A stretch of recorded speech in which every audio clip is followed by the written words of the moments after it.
যে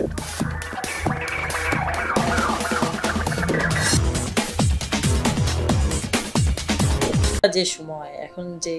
মিডিয়া ইন্ডাস্ট্রিতে যে চমৎকারভাবে আমাদের বাংলাদেশের সিনেমার জায়গাটা এত সুন্দরভাবে মানে জায়গা করে নিচ্ছে, আমার বলতে আরো মানে খুব গর্ব হয় যে বাংলাদেশের তৈরি করা ছবি দেশে বিদেশে কত জায়গা কত চমৎকারভাবে জায়গা করে নিয়ে।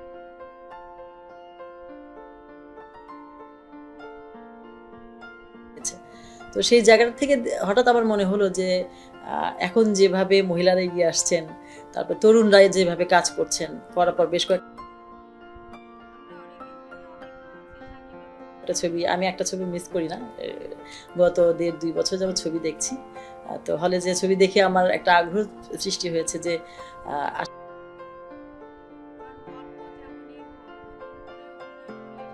আসলে আমাদেরও এখানে এগিয়ে আসা দরকার,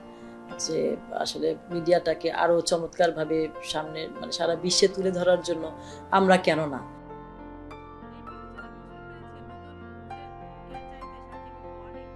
তো সেই জায়গাটা থেকে আমার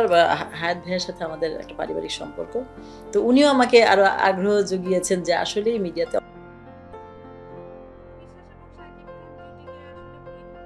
অনেক কিছু করা সম্ভব যদি আমরা এগিয়ে আসি। তো ভাবলাম যে এখনকার তরুণদের জন্য কি করা যায়, কি দেয়া যায়।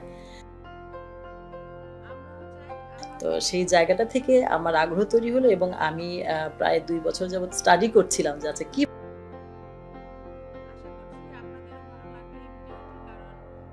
নতুন পরিচালকের এই ঘোষণাটি আমার কাছে অসাধারণ লেগেছে এবং শাকিব খান অপু বিশ্বাসকে একসঙ্গে আসলেই অনেক ভালো লাগছে দেখতে। তারা দুজনেই এখন স্লিম ফিটে ফিরে এসেছেন এবং অপু বিশ্বাস আগের চাইতেও আরও বেশি গ্ল্যামারাস এবং তার গায়ের